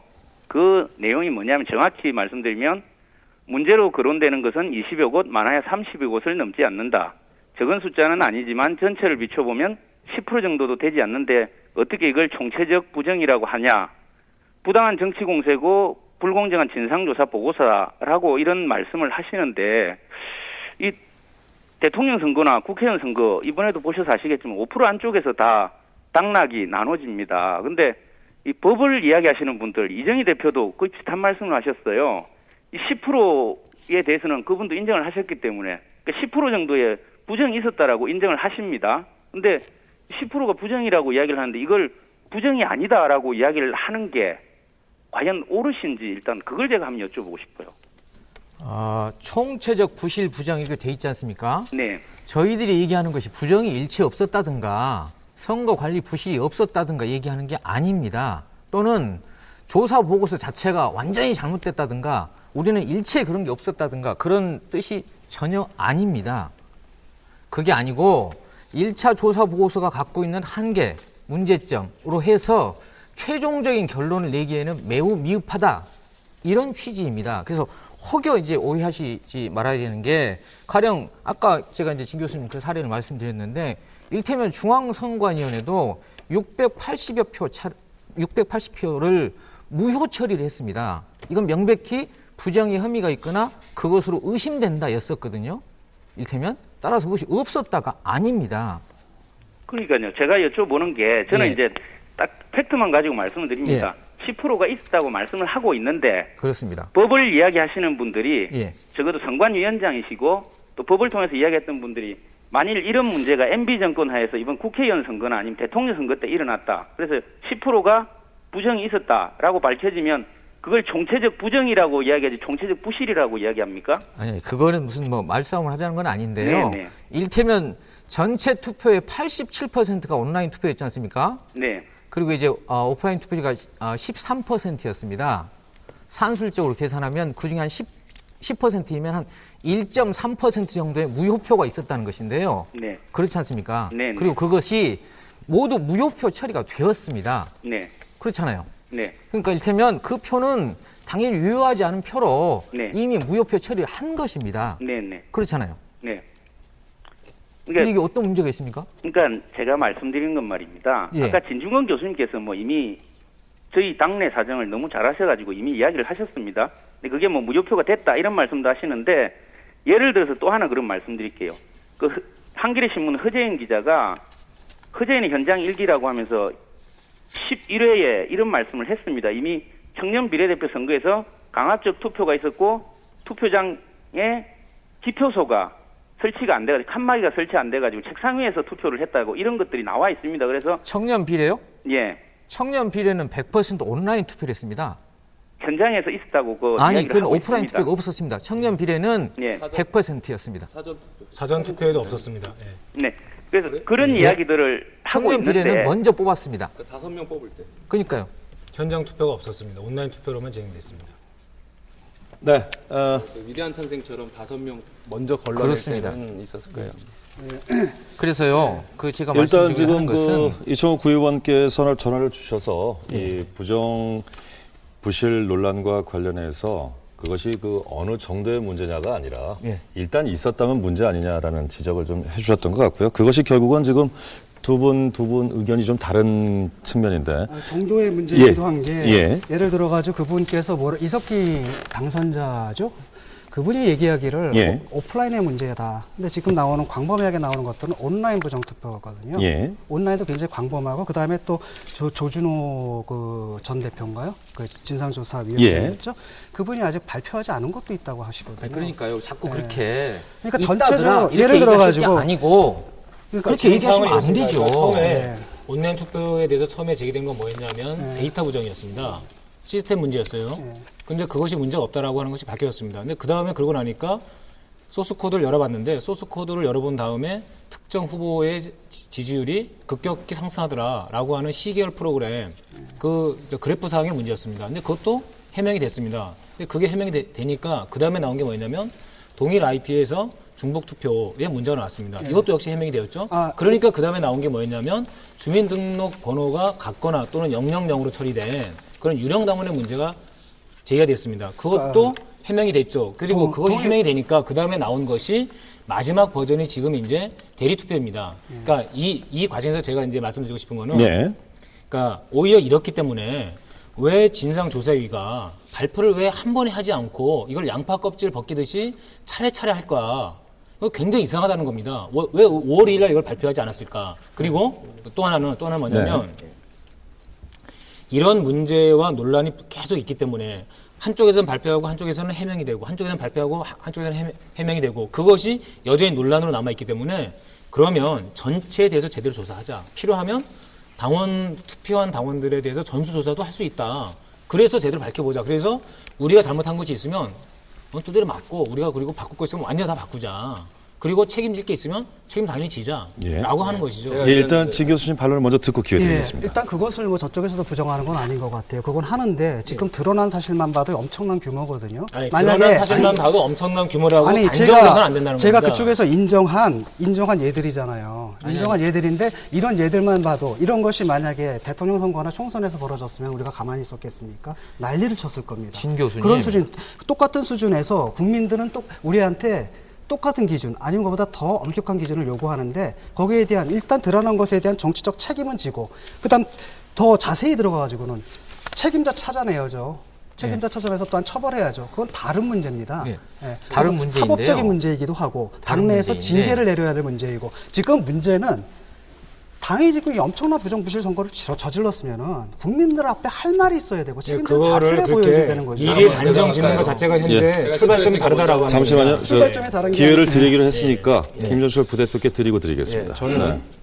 저는 그 뭐 후보 경선 비례대표 후보들이 사퇴하고 그다음에 거기 여기 제시되는 부정 경선과 관련해서 그 조사하셔서 어떻게 하실지는 사실은 통합진보당 내부 문제이기 때문에 뭐 저는 제가 해석한 바로 의하면 차라리 이러한 정도까지 왔으면은 정치적 책임을 지고 좀 억울하더라도 사퇴를 하고 나중에 명예를 회복하는 방법도 있겠다고 생각하지만 그거에 대해서 나중에 조사를 해서 하시겠다고 하시든 지금 하고 나중에 하겠다는 건 상관하지 않겠습니다. 그런데 제가 계속 말씀드리고자 하는 것은 무엇이냐면 지금 현재 당권파가 그 당권파로 상징되는 이 그룹이 무엇인가 그 십자가에 매달린 무슨 선한 양 이런 게 아니라는 정황이 너무나도 많다는 거예요. 예를 들면 그 전주공장에서는 자기 실명을 걸고 쓴 게 투표함이 돌아다닌 거 아닙니까? 아니, 자, 들어보세요. 그리고 모든 선거에서 지금 그 누가 투표했는지 투표하지 않았는지 그러니까 특히 이제 지역구에서는 당권파가 선관위원회를 장악하면서 누가 했는지 안 했는지 다 알고 있었다고 다 기록이 나와요. 그리고 그것에 분노한 사람도 있고 또 이런 게 있어요. 이건 제가 예를 들면 구리 얘기를 자꾸 해서 죄송하지만 0.26% 차이로 떨어졌어요, 이분이. 그 비당권파 측에 잠깐만 들어보시죠. 그런데 보세요. 왜 이 얘기를 드리냐면은 선관위가 중립적이었다고 한다면 후보들 간의 어떤 그 논쟁을 통해서 이 문제가 해결될 수 있어요. 후보들 간에 누가 잘했는지 못했는지 누가 깨끗한지 덜 깨끗한지 이런 걸 하는데 선관위가 만약에 특정한 후보들하고 연결돼 있었다고 한다면 어떻게 하시겠습니까? 이게 이 대표적인 사례인데 아까 구리에서 선거를 해야 되는데 남양주 당원 17명이 주소를 가진 사람이 돼 있었다고 했잖아요. 그래서 나중에 이 사람이 이걸 문제가 있어가지고 이의 제기를 했어요. 그랬더니 경기도당, 그러니까 당권파가 장악하면 경기도당 선관위에서 이의 제기 기간이 지났다 답변이 왔거든요. 그런데 이 사람이 받은 자료에는 당원들의 주소가 없는 자료만 받았어요. 근데 지금 그 김 부대표님이 앞서서도 이제 이걸 지적하셨는데 지금 핵심적인 부분을 이 지적에 이것이 실은 하나의 그 현상적 그 사실이라는 주장과 더불어서 이것이 관행이었다는 얘기를 아까부터 좀 하시는 거 그게 아닌가요? 아닙니다. 예. 그게 아니고 포인트가 뭐냐면 왜 교수님께 드리죠? 제가 왜 비당권파 사람들이 이렇게 미친 듯이 이런 문제 제기를 하느냐에 대해서 이해를 할 필요가 있는데 달리 말해서 12명의 뭐 10몇 명의 후보가 있는데 제가 잘못했다라고 하는 정도가 아니라 저기에 당권파 후보들과 중앙당과 선관위가 공모해서 한 것이다라고 하는 의심을 하고 있는 거예요. 자자, 그러니 무슨 이게 신뢰가 생기겠습니까? 저도 그게 바로 포인트라고 생각을 하거든요. 그러니까 후보들 사이에 뭐 제가 발언 좀 과열 하죠. 정도가 아니라 제가 발언 좀 선관위하고 특정 후보가 지금 결탁되어 있는 그렇습니다. 부분들 이게 가장 큰 문제거든요. 지금 진 교수님이나 투표함을 열어봤잖아요. 아니, 그런 정황들이 지금 드러나고 있거든요. 굉장히 위험한 발언을 하셨습니다. 결탁해서 했을 것이다 이겁니다. 제가 이거는 여기 써 있는 겁니다. 후보가 쓴 거예요, 이게. 지금 이게 명백히 이렇게 얘기를 하신 거예요. 특히 그것이 당권파가 결탁을 했을 것이다. 나머지도 읽어드리겠습니다. 지금 이렇게 단정을 하신 거예요. 그럼 선관위에 이 사람을 의심을 받고 있다는 거예요. 제가 계속 읽어드릴게요. 보세요. 그런 의심을 받고 있답니다. 보세요. 이게 의심을 받고 있다니 어떻게 보십시오. 저는 그것을 예를 들자면 과거에 우리 당을 운영해왔던 사람들이 도덕적으로 완벽하다든가 과실이 부정이 없었다는 게 아니에요. 다만 공중파에 공개된 토론에서 의혹을 양산하고 저희들이 그걸 인정 안 하는 게 아니라니까요. 그리고 전면적으로 재조사를 해서 하자는 것입니다. 제가- 그래서 제가- 강영철 부대변인. 사실을 낱낱이 제가 밝혀야지. 제가 의혹을 제기했다는 게 정확히 말씀드릴게요. 아니. 저는 제가 주장을 한 게 아니라 여기 그 후보가 통합진보당 게시판에 쓴 걸 읽어드린 거예요. 아니 그러니까 그것은 그 후보가 얘기한 것이지 중앙선관위 결정사항입니까? 자, 당시에 그럼 이 예. 후보가 네. 문제 제기를 해가지고 소명을 그 중앙선관위에서 이걸 해달라고 했는데 결국 아무것도 안 됐다. 그래서 그분이 통합진보당 강사 앞에서 이 상태로 가면 비례대표도 반드시 큰 사건이 터질 것이다라고 해서 농성을 한 것이 3월 20일까지였죠. 다 아시잖아요. 농성이 아니고요. 이른바 이제 그 현수막을 걸고 음악을 틀고 있었던 건데요. 그것은 일테면 그런 걸 농성이라고 제 하면 강정마을도 그런 식으로 해요, 농성을. 아니 즐겁게. 지금 보세요. 그거를 지금 그게 중앙선관위 해명 자료 보셨어요? 답변 자료 보셨습니까? 봤습니다. 그 전체는 못 봤어도 그러니까 핵심적인 부분은 다 봤습니다. 저는 그러니까 우선 자. 이제 김종철 부대표께서 이제 제기하시는 예. 비당권파 측이 가지고 있는 심정과 그리고 이 심정이 그렇게 될 수밖에 없었던 과정들에 대한 이야기는 저는 귀 담아 들어야 된다고 생각합니다. 그 대목에서는. 근데 여기서 안타까운 건 뭐냐면요. 우선 그것이 그러니까 실체적 진실인가에 대해서는 명확하게 확인을 한 다음에 우리가 얘기를 했으면 좋겠다라고 하는 것 하나 하고요. 예. 그 다음에 두 번째는 저도 이제 당내 경선을 워낙 치열하게 하다 보니까 저도 당내 경선하면서 참여계 당원이든 통합연대 출신 당원이든 아니면은 이 민노계 출신 당원이든 투표를 했는지 안 했는지 굉장히 중요한 거잖아요. 그래서 저는 다 일일이 전화했습니다. 왜냐하면 전화는 이제 보장이 돼 있는 선거운동이었으니까. 그래서 저는 직접 물어봤어요. 혹시 당원님 투표하셨습니까? 그럼 투표하신 분은 체크하고 그래서 투표 안 한 분들 쭉 해서 그분들한테 투표 안 하셨으면 투표 좀 꼭 좀 해 주십시오. 저를 안 찍어도 좋습니다. 저를 찍으면 더더욱 좋고요. 그런데 같이 이거는 꼭 참여하셔야 되는 겁니다. 그걸 계속 한 겁니다. 그래서 미투표자를 계속 그렇게 해서 확인하고 걸러내고 그렇게 했거든요. 예. 그래서 저도 집에까지 찾아갔어요. 예.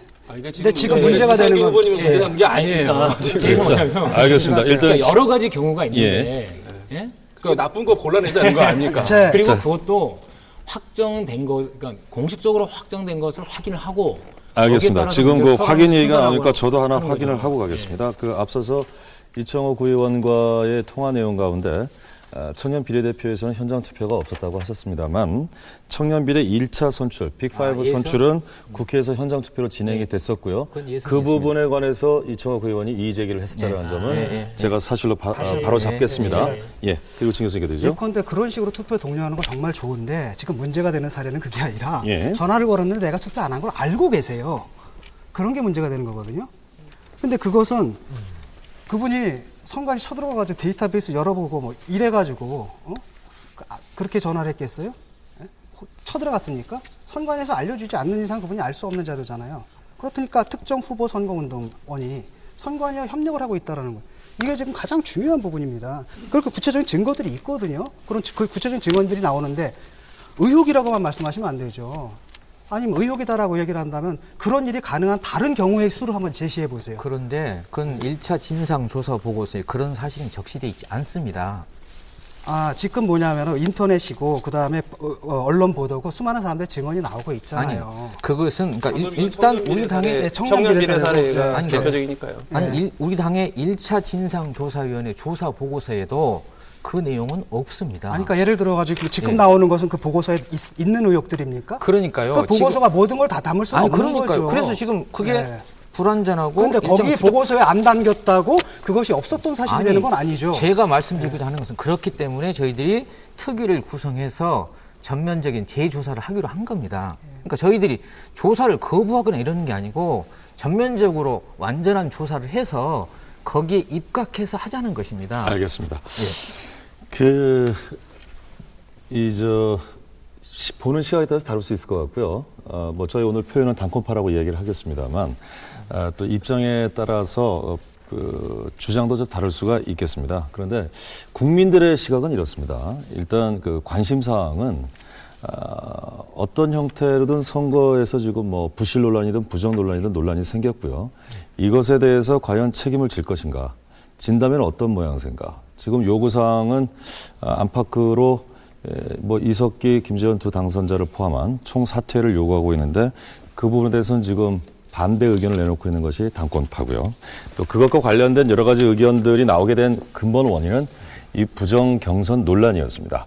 자, 여기까지 저희가 이야기를 나눴는데 일단 그 시민 농객 여러분의 질문을 받고 계속해서 진행하겠습니다. 어느 분이 먼저 해주시겠습니까? 네, 기회 드리겠습니다. 예, 저는 이상규 당선자님께 질문 드리겠습니다. 예, 이상규 의원 당선자께요. 네. 예, 지금 뭐 부정, 부실 이런 선거 얘기하고 계신데 여기랑은 좀 약간 맞지 않은 얘기일 수도 있는데요. 이 부분은 제가 좀 확실히 하고 갈 부분이 있는 것 같아서 질문 드리겠습니다. 그 당권파의 종북주의에 대해서 지금 많은 국민들의 의문을 많이 갖고 있습니다. 그리고 이런 일련의 어떤 통진단 사태의 근본적인 원인 중에 하나가 그 당권파의 종북주의 때문이 아닌가 이런 좀 의혹이 있는데요. 그 북한 인권이나 3대 세습, 북핵과 같은 이런 주요 사안에 대해서 이상규 당선자님의 정확한 입장, 그 뭐 종북보다 종미가 문제다 이런 식의 말돌리기가 아닌 정확한 입장 표명해 주셨으면 감사하겠습니다. 네, 이 의원님. 예. 먼저 종북이라고 하는 말이 이 횡행하는 거에 대해서 참 아직도 그 군사 독재 시절에 남북의 이제 대치가 아주 이 벼랑 끝같이 되었던 그런 이제 색깔론이 계속 재현되고 있다는 점에 대해서는 아주 저는 유감입니다. 저희 뭐 선거운동 기간에도 이게 계속 그 불거지고 제기가 되었던 바가 있고요. 사실 여전히 남아 있는 사상 검증 그리고 양심의 자유를 옥죄어 가고 있는 것이기 때문에 저는 그러니까 이런 어떤 그 형태의 질문과 그러한 그 어떤 프레임 이 자체가 상당히 문제가 있는 거라고 생각합니다. 이게 첫 번째고요. 그다음에 두 번째는 저도 한 번 평양을 방북할 그런 기회가 있었는데 가서 본 저의 느낌은 그랬습니다. 굉장히 회색빛이더군요. 예, 콘크리트에 색칠을 안 해가지고 굉장히 회색빛이었습니다. 그리고 그 남쪽에서 쭉 살아온 진보 운동을 한 제가 가서 보기에 굉장히 좀 충격적이었어요. 그런 대목은. 그러니까 술의 경우에도 술은 참 괜찮은 것 같은데 이걸 이렇게 옆으로 기울이거나 거꾸로 들어보면은 이게 셉니다. 병뚜껑 기술은 이제 정교하게 돼 있지 못한 거죠. 그러니까 저는 있는 그대로 보는 것이 필요하다고 생각을 하고요. 북에 대해서 그러니까 동포애적 관점 그리고 통일의 상대방으로서 협력과 교류를 해야 될 그 대상으로 바라보는 기초 속에서 그 기초 하에서 죄송합니다. 비판할 건 비판할 수 있다. 예, 지금 라고 하는 거고요. 예. 그래서 선생님 지금 저 말을 돌리고 계신 것 같은데요. 좀 더 인권 정확한 입장을 말씀해 주셨으면 되든 감사하겠습니다. 그 문제는 그런 북에 대해서 연대와 북에 대해서 통일의 대상이라고 하는 것을 명확히 한 기초 위에서 그건 예. 제가 한 가지 지적 좀 하고 싶은데요. 네. 한 사람에게 대해서 당신 주사파냐 이렇게 묻는 건 신뢰입니다. 우리는 양심의 자유가 있어요. 하지만 의원이라면은 자기를 대변하는 게 아니라 유권자를 대변해야 돼요. 근데 유권자가 그 사람이 뭔지도 몰라요. 그런 사람들 앞에서 자기 양심의 자유를 얘기를 할 수는 없는 겁니다. 그걸 지키고 싶으면 공직에 나오시면 안 됩니다. 유권자에게는 자기의 이념과 정책을 분명하게 뚜렷하게 밝혀야 되고 그 사람들을 대변해야 되는데 양심의 자유를 지키려면 공직을 맡아서는 안 되는 거죠. 그렇죠. 저는 그 말씀이야말로 위험한 얘기인 것 같은데요. 왜요? 그 예를 들어가지고 예. 예컨대 국민들은 의구심이 있거든요. 저 사람의 사상에 대해서 의구심이 있는데 그 사람은 사상에 대해서 아무 얘기를 안 하는데 왜 표를 달라고 합니까? 만약에 내가 표를 줬는데 그 사람이 가가지고 그 과정 자체가 선거의 검증 과정이죠. 근데 그 선거의 예. 검증 과정에서 바로 저런 질문이 나왔을 예. 때 명확하게 답변을 해주셔야 된다는 거고. 그러니까 그래서 예. 저 질문에 대한 답변 때문에 저에 대한 지지 여부를 국민들이 자유롭게 선택할 수 있는 겁니다. 예, 그건 다 보장되어 있는 거죠. 그러면 예. 지금 이 의원님께서는 지금 우리 시민 농객께서 세 가지 질문을 했습니다. 아주 그 뭐 단편적인 또 질문이라고 할 수도 있지만 굉장히 구체적인 질문을 하셨는데요. 지금 제가 기억을 한다면 북한의 3대 세습 문제, 북한 핵 문제, 아까 그리고 인권 문제였던가요?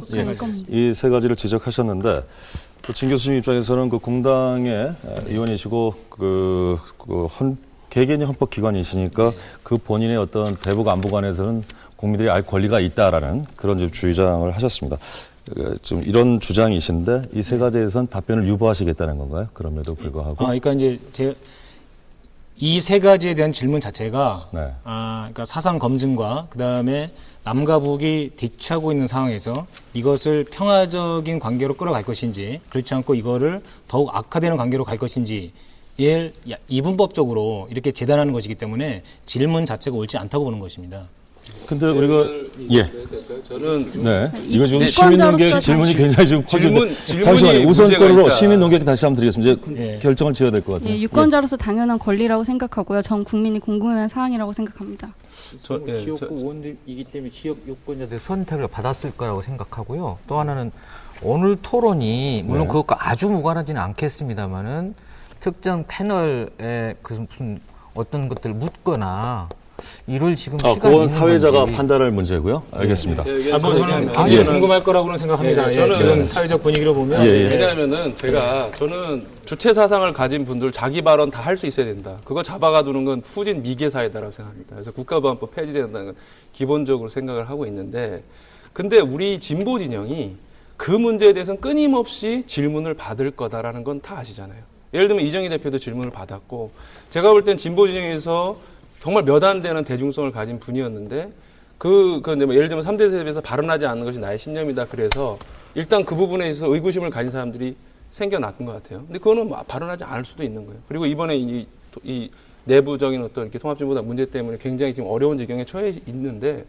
저는 그런 측면에서 보면은 예를 들면 지금은 통합진보당에 가서 안타깝지만 저희 진보신당 조승수 대표가 옛날에 연평도 그 폭격이 있었을 때 그 북에 대해서 강력하게 비판했습니다. 하지만 그 이틀 후엔가 있었던 그 대북 결의안, 전제 군사적 수단까지도 동원할 수 있는 대북 결의안에 대해서 유일하게 반대 표를 했어요. 당시 민노당의 이정희 의원이나 어느 의원도 김선동 의원도 그에 대해서 기권을 했지 반대하지 못했습니다. 유일하게 조승수 대표가 그 반대를 했는데 이유는 규탄을 하더라도 이것이 군사적 확정까지 갖고 있는 규탄은 안 된다라고 얘기했는데, 어느 누구도 조승수에 대해서 저 사람이 무비판적으로 북한을 옹호하는 사람이다라고 안 했지 않습니까? 그것은 평소에 할 말을 하는 그런 애정을 가진 비판자이기 때문에 그런 그런 비난을 받지 않을 수 있었다. 근데 우리 진보 진영이 그런 정도의 스탠스를 취하는 게 옳지 않느냐. 그러니까 아까 그 이상규 당선자님 말씀 좋았어요. 그러니까 동포애와 그다음에 통일의 상대방으로서 존중하면서 하지만 할 말은 하는 애정을 가진 그 친구. 이것이 우리가 택할 그 위치가 아닌가. 이거 한번 토론을 앞으로 많이 했으면 좋겠어요. 구체적인 현안에 대해서는 충분히 토론하고 그다음에 거기에 따른 입장을 결정할 수 있죠. 그리고 향후에 의정 활동을 하면서 계속 그런 과정은 계속 되리라고 생각하거든요. 그리고 각각의 현안마다 저는 입장을 다 발표할 겁니다. 그러나 어찌됐건 지금 그 시민논객이 주신 세 가지 질문에 대해서는 답변을 유보하는 것으로 봐야 되겠군요. 알겠습니다. 시민논객 일단 답변을 유보하시겠다는 게 기본 입장이시니까 더 진행은 좀 곤란할 것 같습니다. 다음 시민논객의 질문 받겠습니다. 네. 예, 저는 김종철 부대변인께 질문이 있습니다. 우리나라의 또 진보 세력의 또 다른 한 축이 또 진보신당이라고 생각하는데요. 지난 총선에서 그 진보신당은 통합진보당과의 그 연대를 사실상 거부하셨습니다. 그리고 독자 노선으로 총선을 치르셨는데요. 그 결과는 사실 좀 좋지 않았습니다. 그리고 심지어는 그 2% 미만의 득표율로 사실상 정당 해체의 수순을 또 밟아야 한다고 알고 있습니다. 그 진보신당이 이번 총선에서 그렇게 좀 득표율을 많이 얻지 못한 것이 또 무엇 때문이라고 생각하시는지 먼저 좀 듣고 싶습니다. 일단 저희 진보신당은 그 해체 수순이 아니고 다시 이제 선관위 등록을 하고 재건을 하고 있는 와중이고, 좀 요즘 통합진보당이 좀 어려워가지고 입당자가 좀 늘고 있는 추세라는 걸 말씀을 좀 드리겠습니다. 그리고 저희가 합당을 하지는 않았죠. 작년에 이제 그 통합진보당, 그러니까 당시 민주노동당하고 합당하는 문제에 있어서 노회찬, 심상정, 조승수 이런 그 전현직 대표들은 합당을 추진했지만 당원들은 아직까지 이런 문제가 있기 때문에 통합진보당 현재 보여지고 있는 그 내부적인 갈등이 우리가 들어가도 있을 것이다라고 하는 생각 때문에 통합을 하지는 않았던 것입니다. 그건 저희는 잘했다고 생각합니다. 그런데 앞으로 이제 연대를 거부한 건 또 아니에요. 저희는 민주당하고 선거연대 통합진보당 같이 할 수 있다고 했는데 오히려 거부한 건 통합진보당이 거부한 게 사실이고요.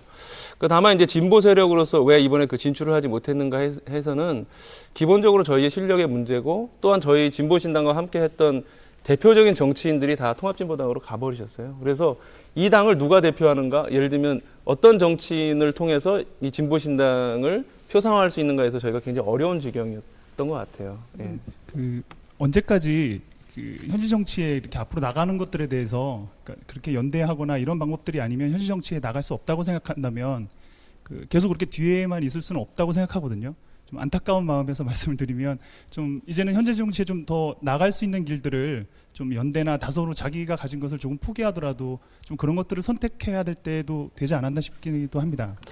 예, 그래서 그 부분과 관련해서 저희가 이제 통합진보당하고 지금 같이 못했던 결정적인 이유가 몇 가지 있습니다만은 이제 뭐 어떤 내부적인 그런 문제, 문화 차이나 그다음에 이제 북에 대한 노선을 좀 바라보는 문제, 그리고 결정적으로는 뭐 이제 국민참여당으로 대변되는 이렇게 전 정권하고 이렇게 시각 차이가 있지 않습니까? 그래서 했던 것인데, 하지만 그럼에도 불구하고 이제 또 야권 연대라든가 이런 걸 바라는 많은 시민들이 계십니다. 그래서 저희는 진보의 정체성을 유지하면서도 또 시민들의 어떤 바램을 같이 녹일 수 있는 이런 방향으로 하고, 걱정해 주신 대로 좀 제대로 올바른 진보 정당을 좀 만들어내도록 하겠습니다. 예. 시민논객 두 분께서 아주 그 문제 제기를 해주셔서 그 어느 때보다 또 좀 많은 이야기를 나눌 수 있었던 것 같습니다. 저희가 애초에 참 너무 욕심을 부려서 많은 주제를 좀 잡았었는데 참 진전이 잘 안 되는군요. 이제 마감할 시간이 다 됐습니다. 지금 애초에 저희가 이야기하려고 했던 주제 가운데서 역시 경기 동부연합으로 대변되고 있는 이 당권파의 관행이라든가 조직 문화 또는 정체성 이런 것에 관해서도 좀 얘기를 하려고 했었는데 뭐 아마 앞서서 시민논객 이야기를 하면서 또는 그전 토론을 통해서 어느 정도 정리가 좀 됐다고 봅니다. 이제 마지막으로 한 분씩 돌아가시면서 하시고 싶은 말씀 어떤 말씀이든 좋겠습니다만 시간은 1분 이내로 제한을 하도록 하겠습니다. 이협 의장께 먼저 드리겠습니다. 예.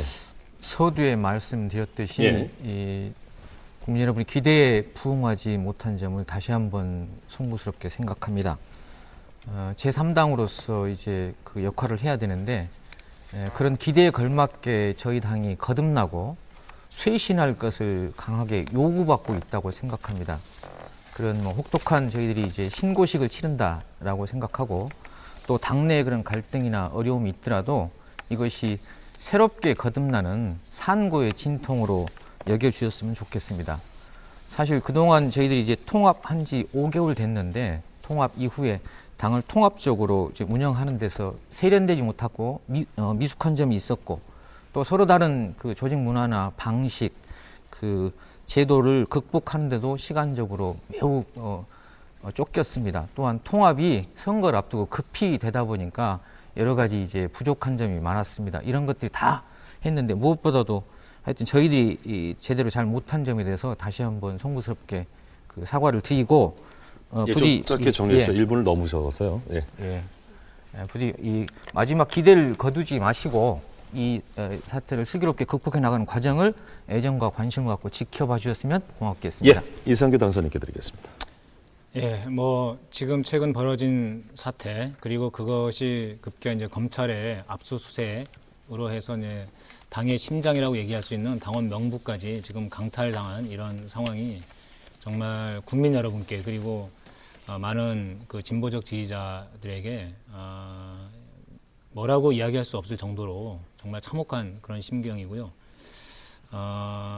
뭐 토론 중에도 이제 몇 번 나왔지만 벌어진 현상이 단순히 부실부정이라고 하는 현상에만 그치는 것이 아니라 대중적 진보 정당을 우리가 만들려고 하는 과정에서 나타난 부작용과 그리고 욕심과 과잉들이 한꺼번에 터져 나온 거라고 생각을 합니다.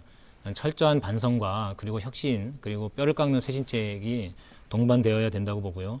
이것을 위해서 당내 화합을 우선하고 국민들 여러분들의 눈높이에 맞추는 그런 새로운 과정을 밟아 나가도록 하겠습니다. 반드시 정책 정당 그리고 현대 정당의 모습으로서 진보가 재탄생해서 대선 승리 이루도록 하겠습니다. 진중권 교수께 드리겠습니다. 저는 굉장히 실망스러운 게 그 다음에 문제를 처리하는 방식이 더 실망스럽거든요. 예를 들어서 이석기, 김재현 그 당선자 같은 경우는 또 위장 전입까지 하잖아요. 그리고 자기들 입으로 징계를 피하기 위해서 그랬다라고 또 얘기하고 있고요. 또 말하기를 70~80%가 썩어야 총체적 부정이라고 할 수 있는 거 아니냐 이렇게 말씀하시는데 이런 세력이 만약에 권력을 잡고 나라를 운영한다고 하면 나라 꼴이 뭐가 되겠습니까? 그리고 지금 어떤 상황이냐면 단칸파 여러분들은 국민들 전체하고 싸우고 있어요. 유권자 전체하고 싸우고 있거든요. 도대체 세계 정당 사상 유례가 없는 현상이 지금 여기서 벌어지고 있는 겁니다. 그래서 통합진보당이 제가 볼 때는 크게 세 가지 문제가 있는 것 같습니다. 해결해야 할 첫째, 조직의 민주화 문제입니다. 이런 패권주의 반드시 척결해야 됩니다. 두 번째, 이념 문제 있습니다. 국민들 앞에 나섰을 때는 자기 이념을 분명하게 밝히고 거기에 대한 지지를 밝혀야 됩니다. 양심의 자유는 개인적으로 간직하세요. 그다음에 세 번째가 투명성 문제거든요. 당원 명부 이번에 정리하십시오. 당의 혈관이거든요, 이거. 그 다음에 또 하나는 회계장부 투명성 확보해야 됩니다. 이게 알겠습니다. 안 되니까 막 썩고 부정. 이런 것들이 시간이 너무 없어서요. 다음은 김종철 부대표께 드리죠. 예, 그 서두에서 밝혔듯이 지금 통합진보당이 굉장히 산고를 걷고 있기 때문에 여러 가지 문제가 좀 묻히고 있습니다. 안타까운 일입니다. 뭐 정권 비리, 그다음에 방송 노동자들, 쌍용 노동자들 자살. 빨리 좀 마무리해서 우리 진보가 다시 그분들 곁으로 돌아갈 수 있는 했으면 좋겠고요. 저희 진보신당도 그렇다고 해서 통합진보당 이렇다고 해서 진보의 혁신에서 자유로울 수는 없다고 생각을 합니다. 국민 여러분들께서 이번 사태에도 불구하고 노동자, 서민 그리고 국민 여러분 자신을 위한 진보 정치를 하는데 좀 더 많은 관심과 성원을 계속 보내주셨으면 감사하겠습니다. 저희 진보신당도 최선 다하겠습니다. 1분씩 드리기로 했는데 네 분이 시간을 좀 많이 어기셔서 제 말씀을 줄일 수밖에 없을 것 같습니다. 네 분 고생 많이 하셨고요. 다만 통합진보당에는 230만 명의 유권자께서 표를 주셨습니다. 당원의 뜻도 좋고 개파 간의 패권도 좋습니다만 국민의 눈 의식하셨으면 좋겠다라는 것 오늘 토론을 지켜보면서 제가 꼭 드리고 싶은 말씀이었습니다. MBC 100분 토론 여기서 마감합니다. 저는 다음 주 화요일 날 다시 찾아뵙겠습니다. 여러분 고맙습니다.